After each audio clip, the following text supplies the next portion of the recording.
আসসালামু আলাইকুম ও রহমতুল্লাহি ওয়া বারাকাতুহু। ইন্নাল হামদালিল্লাহি ওয়াহদা ওয়াসসালাতু ওয়াসসালামু আলা মান লা নাবিয়্যা বা'দা আম্মা বাদ। প্রশংসা আল্লাহ রাব্বুল আলামিনের জন্য, আলহামদুলিল্লাহ। দরুদ ও সালাম বর্ষিত হোক রাসূলের প্রতি সাল্লাল্লাহু আলাইহি ওয়াসাল্লাম। ইউনাইট টিভির পক্ষ থেকে সকলকে আন্তরিক শুভেচ্ছা, অভিনন্দন, মোবারকবাদ। সম্মানিত দর্শক ও শ্রোতা মণ্ডলী, আপনারা দেখছেন মাসায়েলে কুরবানি অনুষ্ঠান। আমরা আবার নতুন পর্ব নিয়ে আপনাদের সামনে উপস্থিত হয়েছি। আমরা গত পর্বে আলোচনা করেছি যে ইব্রাহিম আলাইহিস সালাম তার পিতা এবং সম্প্রদায়কে মূর্তি পূজা থেকে দাওয়াত দিয়েছিলেন তাওহীদের পথে। আমরা এ পর্বে আলোচনা করব তারকা পূজারীদের সাথে বিতর্ক, অর্থাৎ যারা তারকা, সূর্য, চন্দ্র, নক্ষত্র এগুলোর পূজা করে তাদের সাথে ইব্রাহিম আলাইহিস সালামের বিতর্ক হয়েছিল এবং তাদেরকে ইব্রাহিম আলাইহিস সালাম তাওহীদের দাওয়াত দিয়েছিলেন। সে বিষয়ে এই পর্বে আলোচনা হবে ইনশাআল্লাহ। ওমা তাওফিক ইল্লা বিল্লাহ।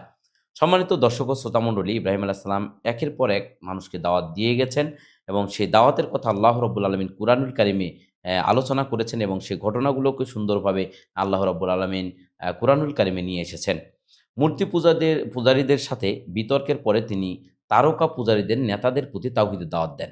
অর্থাৎ ইব্রাহিম আলাইহিস সালাম মূর্তি পূজা যারা করত তার পিতা এবং সম্প্রদায় তাদেরকে দাওয়াত দেওয়ার পরে ইব্রাহিম আলাইহিস সালাম যারা তারকা পূজা করেন এদের নেতাদেরকে তিনি দাওয়াত দেন।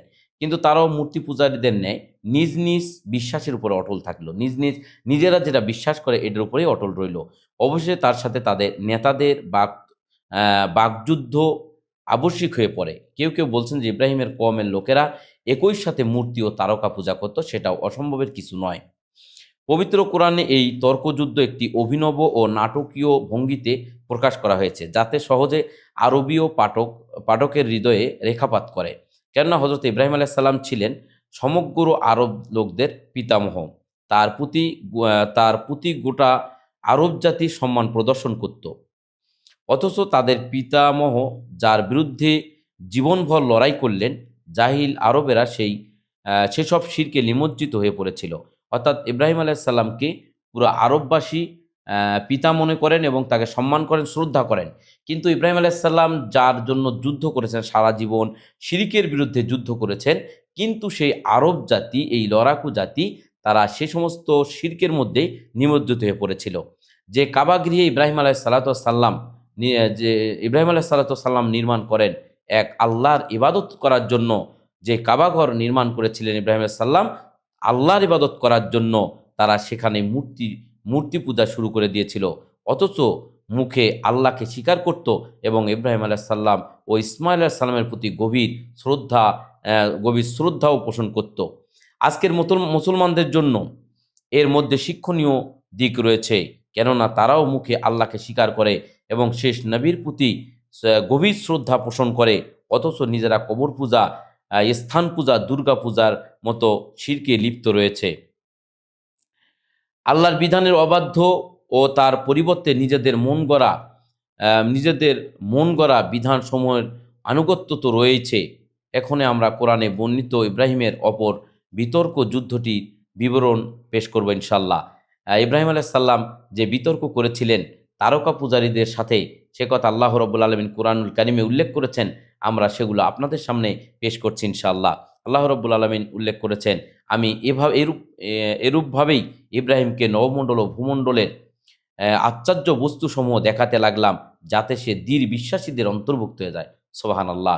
আল্লাহ রাব্বুল আলামিন বললেন যে আল্লাহ রাব্বুল আলামিন ইব্রাহিম আলাইহিস সালামকে নবমণ্ডল ও ভূমণ্ডল, অর্থাৎ নবমণ্ডল ও ভূমণ্ডলে যা কিছু আছে আশ্চর্য সৃষ্টি আল্লাহ রাব্বুল আলামিন করে রেখেছেন, সেই আশ্চর্য সৃষ্টিগুলো ইব্রাহিম আলাইহিস সালামকে আল্লাহ রাব্বুল আলামিন দেখালেন, যাতে সে দৃঢ় ঈমান তার আরও মজবুত হয়, শক্তিশালী হয় এবং দৃঢ় বিশ্বাসীদের অন্তর্ভুক্ত তিনি হতে পারেন।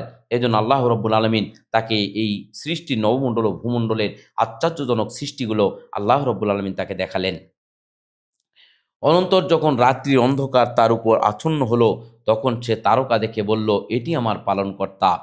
অতঃপর যখন তা অস্তমিত হলো, তখন বলল, আমি অস্তগামীদের ভালোবাসি না, যারা চলে যায়, হারিয়ে যায়, তাদের আমি ভালোবাসি না। অতঃপর যখন চন্দ্রকে ঝলমল করতে দেখল, তখন সে বলল, এটি আমার পালনকর্তা। কিন্তু পরে যখন তা অস্তমিত হলো, তখন বলল, যদি আমার প্রতিপালক আমাকে পথ প্রদর্শন না করেন, তাহলে অবশ্যই আমি পথভ্রষ্ট সম্প্রদায়দের অন্তর্ভুক্ত হয়ে যাব। অর্থাৎ সূর্যকে দেখে, চন্দ্রকে দেখে ইব্রাহিম আলাইহিস সালাম বললেন যে এটাই আমার হতে পারে প্রতিপালক। যখন সে অস্তমিত গেল, তখন বলছেন না, যেটা অস্তমিত যায় সেটা রব হতে পারে না। এরপর যখন সূর্যের আলো আলোকিত হয়ে গেল, তখন তিনি বললেন যে সূর্য আমার রব। কিন্তু সেই সূর্য যখন ডুবে গেল, তিনি বললেন যেটা ডুবে যায়, অস্ত যায়, এটা রব হতে পারে না। এরপরে বললেন আমার প্রতিপালক, অবশ্যই আমি পথভ্রষ্ট আমার প্রতিপালক আমাকে পথ প্রদর্শন করেছেন, না হলে আমি পথভ্রষ্ট সম্প্রদায়দের অন্তর্ভুক্ত হয়ে যেতাম। অতঃপর যখন উদীয়মান সূর্যকে ডগমগে দেখতে পেল, তখন বলল এটি আমার পালনকর্তা এবং এটি সবচাইতে বড়। কিন্তু পরে তা ডুবে গেল। তখন বলল সম্প্রদায় তোমরা হে আমার সম্প্রদায়, তোমরা যেসব বিষয়ে শরিক করো, আমি ওই সব থেকে মুক্ত। আমি আমার চেহারাকে ওই সত্তার দিকে একানিষ্ঠ করছি, যিনি নবমণ্ডল ও ভূমণ্ডল সৃষ্টি করেছেন। ইব্রাহিম আলাইহিস সালাম যখন চন্দ্র সূর্য এগুলো দেখলো, উঠে আবার ডুবে যায়, তখন তিনি তার সম্প্রদায়কে বললেন, হে আমার সম্প্রদায়, তোমরা এগুলোকে রব মনে করছো এবং সেগুলোকে তোমরা তোমাদের সৃষ্টিকর্তা মনে করছো। আমি আমার চেহারাকে ওই সত্তার দিকে একানিষ্ঠ করছি, যিনি নবমণ্ডল এবং ভূমণ্ডল সৃষ্টি করেছেন। এবং আমি অংশীদারদের অন্তর্ভুক্ত নই, আমি অংশীবাদীদের অন্তর্ভুক্ত নই। ইব্রাহিম আলাইহিস সালাম বললেন যে আমি শিরিক যারা করে, যারা মুশরিক, আমি তাদের অন্তর্ভুক্ত নই। তখন তার সম্প্রদায় তার সাথে বিতর্ক করলো। তার সম্প্রদায় তখন তার সাথে তর্কে লিপ্ত হয়ে পড়ল। সে বলল, তোমরা কি আমার সাথে আল্লাহ সম্পর্কে বিতর্ক করছো, অথচ তিনি আমাকে পথ দেখিয়েছেন। আর আমি ভয় করি না যাদেরকে তোমরা তার সাথে শরিক করো। তবে আমার পালনকর্তা যদি কিছু কষ্ট দিতে চান, আমার প্রভুর জ্ঞান সব কিছুতেই পরিব্যাপ্ত, তোমরা কি উপদেশ গ্রহণ করবে না? ইব্রাহিম আলাইহিস সালাম তার সম্প্রদায়ের লোকদেরকে বললেন যে তোমরা যার পূজা করো, সেই বস্তুর আমার কোনো ক্ষতি করতে পারবে না। আমি সেটা কোনো ভয় করি না, বরং আমার রব, আমার পালনকর্তা যদি কিছু কষ্ট দিতে চান, আমার প্রভুর জ্ঞান সব কিছুতেই পরিব্যাপ্ত, তোমরা কি উপদেশ গ্রহণ করবে না? ইব্রাহিম আলাইহিস সালাম তাদেরকে দাওয়াত দিলেন এবং উপদেশ গ্রহণ করার জন্য তিনি তাদেরকে বললেন, কিভাবে আমি ওই সব বস্তুকে ভয় করব যাদেরকে তোমরা তার সাথে শরিক করেছো, অথচ তোমরা এ বিষয়ে ভয় পাও না যে তোমরা আল্লাহর সাথে এমন বস্তুকে শরিক করছো যাদের সম্পর্কে আল্লাহ তোমাদের প্রতি কোনোরূপ প্রমাণ অবতীর্ণ করেননি। ইব্রাহিম আলাইহিস সালাম বললেন, তোমরা এমন বস্তুকে তোমরা রব সৃষ্টি করতেছো যার প্রমাণের ব্যাপারে কোনো কিছু আল্লাহ রব্বুল আলামিন অবতীর্ণ করেনি। এক্ষুনি উভয় দলের মধ্যে কে বেশি নিরাপত্তা লাভের অধিকারী, যদি তোমরা জ্ঞানী হয়ে থাকো। যারা ঈমান আনে এবং ওই ঈমানকে শিরকের সাথে মিশ্রিত করে না, তাদের জন্য রয়েছে নিরাপত্তা এবং তারাই হলো সুপথ প্রাপ্ত। সুবহানাল্লাহ। যারা শিরিক থেকে বেঁচে থাকে, যারা শিরিককে ছেড়ে দেয়, যারা শিরিক থেকে ফিরে আসে, তাদের নিরাপত্তা রয়েছে আল্লাহ রব্বুল আলমিনের কাছে। তাদের নিরাপত্তা দাতা একমাত্র আমাদের রব, একমাত্র আমাদের সৃষ্টিকর্তা। সম্মানিত দর্শক ও শ্রোতামণ্ডলী, উপরের বর্ণনা ভঙ্গিতে মনে হয় যেন ইব্রাহিম আলাইহিস সালাম ওই দিনেই প্রথম নক্ষত্র, চন্দ্র ও সূর্য দেখলেন এবং এটি আমার পালনকর্তা বলে সাময়িকভাবে মুশরিক হয়েছিলেন, পরে শিরিক পরিত্যাগ করে মুসলিম হলেন। অথচ ঘটনা মোটেই তা নয়। কেননা ওই সময় ইব্রাহিম আলাইহিস সালাম অন্যান্য 70 বয়সের নবী, আর নবীগণ জন্ম থেকে নিষ্পাপ ও শিরিক মুক্ত থাকেন। আসল কথা হলো এই যে মূর্তি পূজার অসারতা বোঝানো যতটা সহজ ছিল, তারকা পূজার অসারতা বোঝানো ততটা সহজ ছিল না। কেননা ওটা মানুষের ধরাছোঁয়ার বাইরে। তাই ইব্রাহিম আলাইহিস সালাম এখানে বৈজ্ঞানিক পন্থা বেছে নিলেন এবং জনগণের সহজবোধ্য এমন একটি প্রমাণ উপস্থাপন করলেন যাতে তাদের লাজবাব হওয়া ব্যতীত কোনো উপায় ছিল না। তিনি সৌরজগতের প্রতি প্রকৃতি ও যে আল্লাহর হুকুমের অধীন সে কথা না বলে তাদের অস্তমিত হওয়ার বিষয়টি প্রমাণ করলেন। সম্মানিত উপস্থিতি, এইভাবে একটার পর একটা ইব্রাহিম আলাইহিস সালাম তাদেরকে দাওয়াত দিতে থাকলেন এবং তাদেরকে ফিরে আসার কথা বললেন, তাওহীদের কথা বললেন, তবুও তারা ফিরে আসলো না। সম্মানিত দর্শক ও শ্রোতা মণ্ডলী, আমরা ছোট্ট একটি বিরতিতে যাব। বিরতির পরে আবার ফিরছি। সে পর্যন্ত ইউনাইট টিভির সাথেই থাকুন। আসসালামু আলাইকুম ওয়া রাহমাতুল্লাহি ওয়া বারাকাতুহু।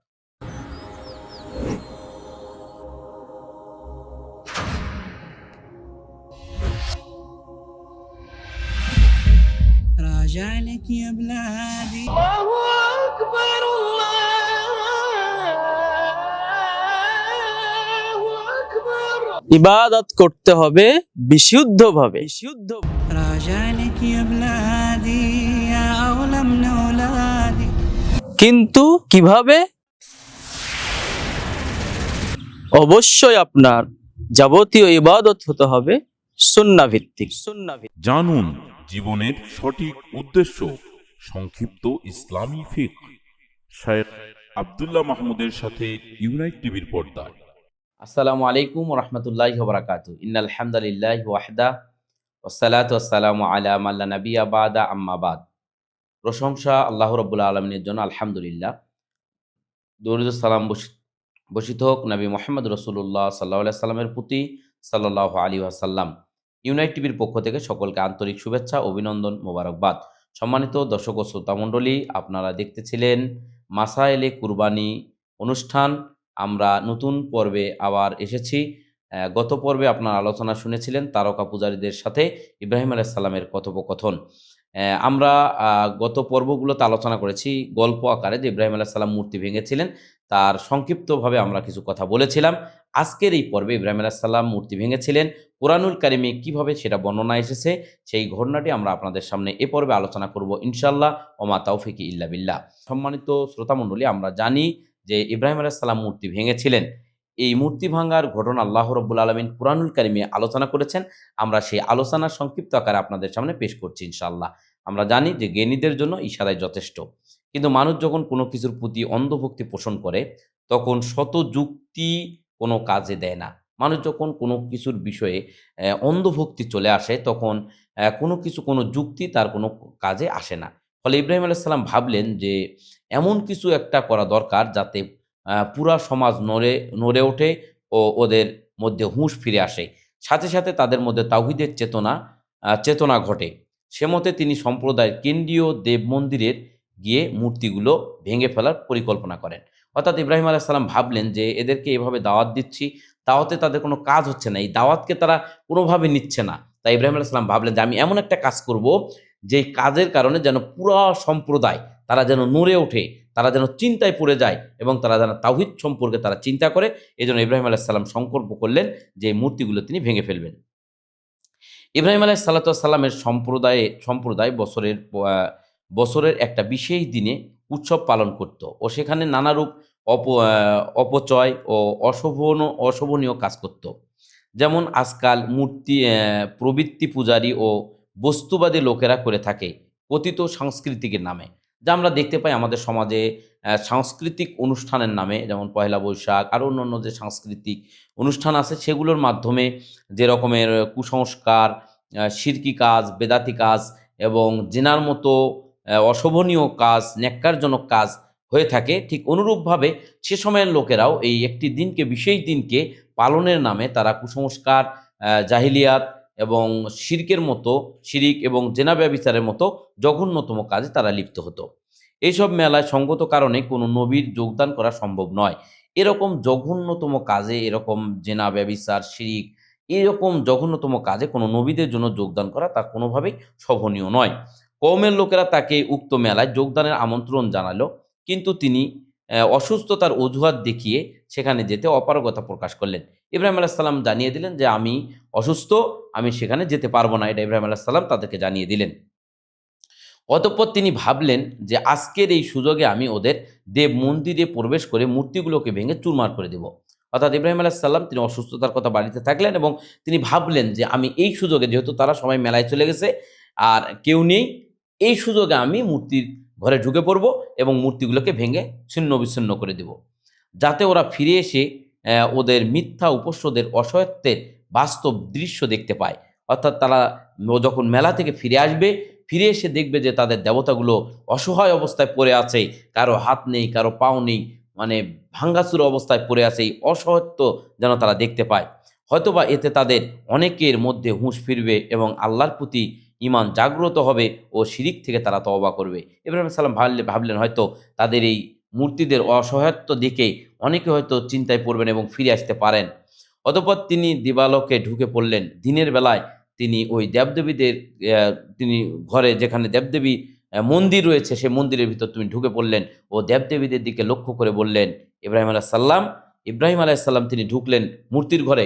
ঢোকার পরে ওদের যে দেবদেবী বানানো আছে তাদেরকে তিনি লক্ষ্য করে বললেন, তোমাদের সামনে এত নজর নেওয়াজ ও ভোগ দ্রব্য রয়েছে, অথচ তোমরা তা খাচ্ছ না কেন? কি ব্যাপার, তোমরা কথা বলছো না কেন? অতঃপর তিনি ডান হাতে রাখা সম্ভব কুড়াল দিয়ে ভীষণ জোরে আঘাত করে সবগুলো গুঁড়িয়ে দিলেন। ইব্রাহিম আলাইহিস সালাম প্রথমে গিয়ে ওই মূর্তিগুলোকে বললেন যে তোমাদের সামনে খাবারগুলো আছে, তোমরা এই খাবারগুলো খাচ্ছ না কেন? তো মূর্তি তো কথা বলতে পারে না, মূর্তির মতো আছে। এরপরে ইব্রাহিম আলাইহিস সালাম বললেন, কি ব্যাপার, তোমরা কথা বলছো না কেন? তারা কথা তো বলতে পারে না মূর্তিরা। তখন ইব্রাহিম আলাইহিস সালাম সম্ভবত কুড়াল দিয়ে আঘাত করে মূর্তিগুলো গুঁড়িয়ে দিলেন, ভেঙে দিলেন। তবে বড় মূর্তিটাকে পূর্বে অবস্থায় রেখে দিলেন, অর্থাৎ বড় মূর্তি যেটা ছিল ওটাকে ভাঙলেন না, যাতে লোকেরা তার কাছে ফিরে যায়। এরপরে মেলা শেষে লোকজন ফিরে এলো এবং যথারীতি দেব মন্দিরে গিয়ে প্রতিমাগুলোর অবস্থা দেখে হতভাব হয়ে গেল। তারা বলাবলি করতে লাগলো, এটা নিশ্চয়ই ইব্রাহিমের কাজ, কেননা তাকেই আমরা সব সময় মূর্তি পূজার বিরুদ্ধে বলতে শুনি। অতঃপর ইব্রাহিমকে সেখানে ডেকে আনা হলো এবং জিজ্ঞাসা করা হলো। অর্থাৎ ইব্রাহিম আলাইহিস সালামের সম্পর্কে আগে থেকে সন্দেহ রয়েছে এবং ইব্রাহিম আলাইহিস সালামকে ডেকে নিয়ে আসা হলো ওই মূর্তিগুলোর সামনে এবং ইব্রাহিম আলাইহিস সালামকে জিজ্ঞাসা করা হলো, হে ইব্রাহিম, তুমি কি আমাদের উপাস্যদের সাথে এরূপ আচরণ করেছ? ইব্রাহিম আলাইহিস সালাম বললেন, বরং এই বড় মূর্তিটাই এ কাজ করেছে। এখানে ইব্রাহিম আলাইহিস সালাম কিন্তু মিথ্যা বললেন না যে আমি ভাঙ্গি নাই বা আমি ভেঙেছি, কোনোটাই বললেন না। না বলে বললেন যে বরং তিনি এই বড় মূর্তিটাই এই কাজটা করেছে। নইলে তাদেরকে জিজ্ঞাসা করো যদি তারা কথা বলতে পারে। সম্প্রদায়ের নেতারা একথা শুনে লজ্জা পেল এবং মাথা নিচু করে বলল, তুমি তো জানো যে এরা কথা বলে না। ইব্রাহিম আলাইহিস সালাম বললেন যে যদি এই বড় মূর্তিটা ভেঙে না থাকে, এই বড় মূর্তিটা যদি এগুলো ভেঙে না থাকে, তাহলে ওই মূর্তিকে জিজ্ঞাসা করো কে ভেঙেছে। মূর্তি বলতে পারবে যে কে ভেঙেছে, কে তাকে নষ্ট করে দিয়েছে। তখন তারা ওই নেতারা, বড় বড় নেতারা যারা মূর্তি পূজা করত, তাদের মাথা নিচের দিকে নিচু হয়ে গেল এবং তারা বলল, তুমি তো জানো যে এরা কথা বলতে পারে না, তুমি তো জানো যে এরা কথা বলে না। এটা ইব্রাহিম আলাইহিস সালামকে তারা বললেন। এবার তিনি বললেন, ইব্রাহিম আলাইহিস সালাম বললেন, তোমরা কি আল্লাহর পরিবর্তে এমন কিছুর ইবাদত করো যা তোমাদের উপকারও করতে পারে না, ক্ষতিও করতে পারে না? তিনি আরও বললেন যে তোমরা এমন বস্তুর পূজা করো যা তোমাদের নিজ হাতে তৈরি করো, অথচ আল্লাহ তোমাদেরকে ও তোমাদের কর্মসমূহকে সৃষ্টি করেছেন। আল্লাহ রব্বুল আলামিন সৃষ্টি করেছেন ধিক তোমাদের জন্য, এবং আল্লাহ ব্যতীত তোমরা যাদের পূজা করো তাদের জন্য। তোমরা কি বোঝো না? ইব্রাহিম আলাইহিস সালাম তাদেরকে বললেন, দেখো যে মূর্তি তোমরা পূজা করেছো তাকে ভেঙে ফেলা হয়েছে। কে ভাঙলো? যে মূর্তি বলতে পারে না, যে যাকে তোমরা উপাস্য মনে করো সে নিজেই ভেঙে যায়, নিজেকে রক্ষা করতে পারে না, সে কোনোদিন প্রভু হতে পারে না। এরপরে তাদেরকে ধিক্কার জানালেন এবং তাদেরকে বললেন, তোমরা তবুও কি বুঝতে পারবে না? ইব্রাহিম আলাইহিস সালাম তাদেরকে বোঝানোর চেষ্টা করলেন। অতঃপর যা হবার তাই হলো। জিদ ও অহংকার বশবর্তী হয়ে সম্প্রদায়ের নেতারা ইব্রাহিম আলাইহিস সালামকে চূড়ান্ত শাস্তি দেওয়ার পরিকল্পনা করলো। তারা সিদ্ধান্ত নিল যে একে আর বাঁচতে দেওয়া যাবে না। শুধু তাই নয়, একে এমন দৃষ্টান্তমূলক শাস্তি দিতে হবে, শাস্তি দিয়ে মারতে হবে যেন কেউ এর দলে যেতে সাহস না করে। সম্মানিত দর্শক ও শ্রোতামণ্ডলী, ইব্রাহিম আলাইহিস সালামকে মারার জন্য এবার তারা পরিকল্পনা করলেন। আমরা ছোট্ট একটি বিরতিতে যাচ্ছি, বিরতির পরে আমরা আবারও ফিরবো ইনশাল্লাহ। ততক্ষণ পর্যন্ত ইউনাইট টিভির সাথেই থাকুন। আসসালামু আলাইকুম ও রহমতুল্লাহি ওবারাকাতুহু। আসসালামু আলাইকুম ওয়া রাহমাতুল্লাহি ওয়া বারাকাতুহু। আমি হাফিজুর রহমান বিন দিলজার হোসাইন। আপনারা দেখছেন মানবতার কল্যাণে ইউনাইট টিভি। আসসালামু আলাইকুম রহমতুল্লাহি ওবারাকাতুহু। সম্মানিত দর্শক ও শ্রোতামণ্ডলী, বিরতির পর আবার আমরা ফিরছি প্রিয় অনুষ্ঠান মাসায়েলে কুরবানি। সম্মানিত দর্শক ও শ্রোতামণ্ডলী, আমরা গত পর্বে আলোচনা করেছিলাম যে ইব্রাহিম আলাইহিস সালাম মূর্তিগুলো ভাঙলেন এবং মূর্তি ভাঙার কারণে তার সম্প্রদায় তাকে হত্যার যে ষড়যন্ত্র করলো যে কিভাবে তাকে মেরে ফেলা যায়, এবং এমনভাবে দৃষ্টান্তমূলক শাস্তি আমরা তাকে দিব, এমন দৃষ্টান্তমূলক শাস্তির মাধ্যমে আমরা তাকে মারব যাতে তার দলে কোনো লোক না যায়, বা তিনি যে তাওহীদের দাওয়াত দিয়েছেন এই তাওহীদের দাওয়াত যেন কেউ গ্রহণ করতে সাহস না পায়, তার শাস্তি দেখে যেন তারা ফিরে আসে এবং তারা যেন ভয় করে। এজন্য তারা পরিকল্পনা করলেন কিভাবে তাকে মেরে ফেলা যায়। বাদশাহ নমরুদের কাছে পেশ করা হলো সম্রাটের মন্ত্রী ও দেশের প্রধান পুরোহিতের ছেলে ইব্রাহিম আলাইসাল্লাম। অতঃপর তাকে সরাসরি সম্রাটের দরবারে আনা হলো। এবার ওই মূর্তি পূজারীরা সবাই, সব সম্প্রদায়ের লোকেরা এবার নমরুদের কাছে ইব্রাহিম আলাইসাল্লামকে নিয়ে গেলেন। ইব্রাহিম আলাইসাল্লামকে নমরুদের কাছে নিয়ে গেলেন, তাদের নেতার কাছে, তাদের বাদশার কাছে। তার বাদশা তাকে সর্বোচ্চ শাস্তি যেন দেন এই জন্য নিয়ে আসলেন। ইব্রাহিম আলাইসাল্লাম এটাকে সর্বোচ্চ পর্যায়ে তাওহীদের দাওয়াত দেওয়ার সুযোগ হিসেবে গ্রহণ করলেন। এখানে নিয়ে আসা হয়েছে তাকে শাস্তির জন্য নমরুদের কাছে, কিন্তু ইব্রাহিম আলাইসাল্লাম সেখানে দাওয়াতের সুযোগ মনে করলেন এটা একটা বিশাল বড় দাওয়াত দেওয়ার সুযোগ। ইব্রাহিম আলাইসাল্লাম এই সুযোগকে গ্রহণ করে নিলেন। নমরুদ 400 বছর ধরে রাজত্ব করায় সে উদ্যত অহংকারী হয়ে উঠেছিল। অর্থাৎ এই নমরুদ যার কাছে ইব্রাহিম আলাইসাল্লামকে নিয়ে আসা হলো, এই নমরুদ দীর্ঘ 400 বছর রাজত্ব করার কারণে তার মধ্যে একটা অহংকার চলে এসেছে এবং নিজেকে একমাত্র উপাস্য ভেবেছিল এবং সে নিজেকে পূর্ব মনে করত, কেননা সে 400 বছর দীর্ঘ সময় ধরে তাদের বাদশা ছিল। তাই সে ইব্রাহিম আলাইসাল্লামকে জিজ্ঞাসা করলো, বলো তোমার উপাস্য কে? নমরুদ ভেবেছিল ইব্রাহিম তাকেই উপাস্য বলে স্বীকার করবে, কিন্তু নির্ভীক কণ্ঠে ইব্রাহিম আলাইসাল্লাম জবাব দিলেন যে আমার পালনকর্তা যিনি আমাকে বাঁচান ও মারেন। ইব্রাহিম আলাইসাল্লাম সুন্দরভাবে বললেন তার জবাবে, অর্থাৎ নমরুদ জিজ্ঞেস করলো যে তোমার রবকে, তোমার প্রতিপালককে? ইব্রাহিম আলাইহিসসালাম বললেন আমার পালনকর্তা যিনি মানুষকে বাঁচান ও মারেন। মোটা বুদ্ধির নমরুদ বলল যে আমিও বাঁচাই ও মারি। ইব্রাহিম আলাইহিসসালামকে নমরুদ বলছে আর আমিও তো বাঁচাতে পারি, আমিও তো মারতে পারি। অর্থাৎ মৃত্যুদণ্ডপ্রাপ্ত আসামিকে খালাস দিয়ে মানুষকে বাঁচাতে পারি, আবার খালাসের আসামিকে মৃত্যুদণ্ড দিয়ে মারতে পারি। এভাবে সে নিজেকেই মানুষের বাঁচা মরার মালিক হিসেবে সাব্যস্ত করলো। ইব্রাহিম আলাইহিসসালাম তখন দ্বিতীয় যুক্তি পেশ করে বললেন যে আমার আল্লাহ সূর্যকে পূর্ব দিক থেকে উদিত করেন, আপনি তাকে পশ্চিম দিক থেকে উদিত করুন। সুবহানাল্লাহ। দেখেন দাওয়াতি কাজের কত কৌশল, দাওয়াতি কাজের জন্য হিকমা খুবই জরুরি। আমরা যারা দাওয়াতি কাজ করি আমাদের উচিত হবে যে দাওয়াতি কাজে হিকমার সাথে কৌশল অবলম্বন করে দাওয়াতি কাজ করতে হবে। ইব্রাহিম আলাইহিসসালাম দেখেন কিভাবে নমরুদের যুক্তিকে খণ্ডন করলেন এবং নমরুদকে থামিয়ে দিলেন। বললেন যে ইব্রাহিম আলাইহিসসালাম বললেন আমার রব সূর্যকে পূর্ব দিক থেকে উদিত করেন আর পশ্চিম দিক থেকে উদয় যায়। তখন ইব্রাহিম আলাইহিসসালামকে বলা হলো। অতঃপর কাফের নমরুদ এতে হত বুদ্ধি হয়ে পড়ল। কওমের নেতারাই যেখানে পরাজয়ে মেনে নেয়নি, সেখানে দেশের একগুচ্ছ সম্রাট কেন পরাজয়কে মেনে নেবেন?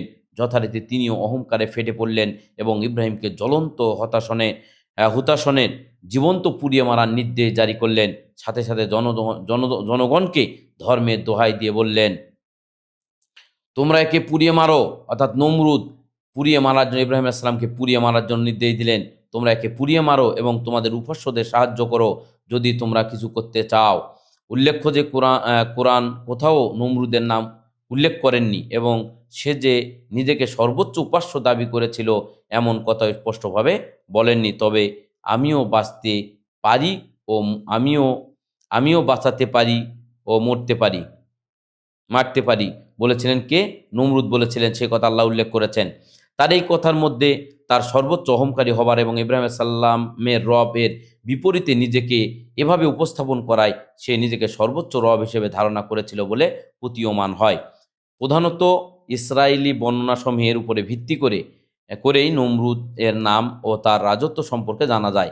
কোরআনে কেবল এতটুকুই বলা হয়েছে যতটুকু মানব জাতির হেদায়েতের জন্য প্রয়োজন। যুক্তিতর্কে হেরে গিয়ে নমরুদ ইব্রাহিম আলাইহিসসালামকে জীবন্ত পুড়িয়ে মারার হুমকি দিলেন। অতঃপর তার জন্য বিরাট আকারের আয়োজন করা হয়ে গেল। আল্লাহ রাব্বুল আলামিন বলেন তারা ইব্রাহিমের বিরুদ্ধে মহাফন্দি আটতে চাইল, অতঃপর আমরা তাদেরকে সর্বাধিক ক্ষতিগ্রস্ত করে দিলাম। সুবহানাল্লাহ। ইব্রাহিম আলাইহিসসালামের ব্যাপারে তারা কঠোর হলো, কিন্তু আল্লাহ রাব্বুল আলামিন তাদের এই ফন্দি, আল্লাহ রাব্বুল আলামিন তাদেরকেই বরং ক্ষতিগ্রস্ত করে ফেললেন। আল্লাহ রাব্বুল আলামিন বলেন আমরা তাদেরকে পরাভূত করে দিলাম। অর্থাৎ যারা ইব্রাহিম আলাইহিসসালামকে পুড়ে মেরে ফেলতে চেয়েছিল তাদের এই চক্রান্তকে আল্লাহ রাব্বুল আলামিন পরাভূত করে দিলেন। অতঃপর একটা ভিত নির্মাণ করা হলো এবং সেখানে বিরাট অগ্নিকুণ্ড তৈরি করা হলো। অতঃপর সেখানে তাকে নিক্ষেপ করা হলো। ওই নমরুদের লোকেরা বিশাল বড় একটা কূপ তৈরি করলেন, সেখানে আগুন জ্বালিয়ে দিলেন। আগুন সেখানে তাকে নিক্ষেপ করা হলো। সহিহ বুখারীতে আব্দুল্লাহ ইবনে আব্বাস রাদিয়াল্লাহু আনহু থেকে বর্ণিত আছে যে জ্বলন্ত কুণ্ডিতে নিক্ষেপের সময় ইব্রাহিম আলাইহিস সালাম বলে উঠলেন হাসবুনাল্লাহ ওয়া নি'মাল ওয়াকিল।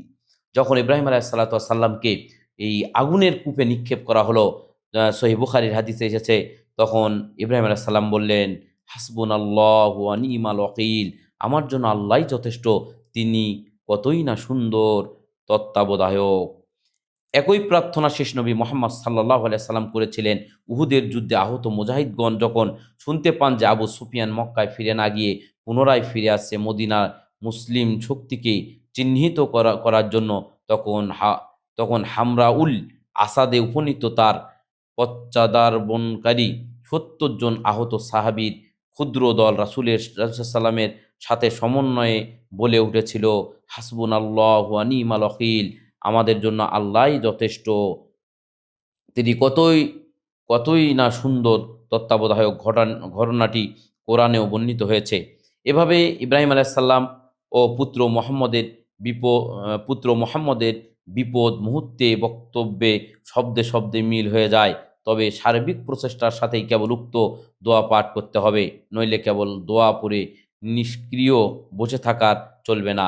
যেমন ইব্রাহিম আলাইহিস সালাম সর্বোচ্চ পর্যায়ে দাওয়াত দিয়ে চূড়ান্ত বিপদের সময়ে দোয়া করেছিলেন এবং রাসূল সাল্লাল্লাহু আলাইহি ওয়াসাল্লাম বিরোধী পক্ষের সেনাপতি আবু সুফিয়ানের পশ্চাদাবনের পরেই উক্ত দোয়া পড়েছিলেন।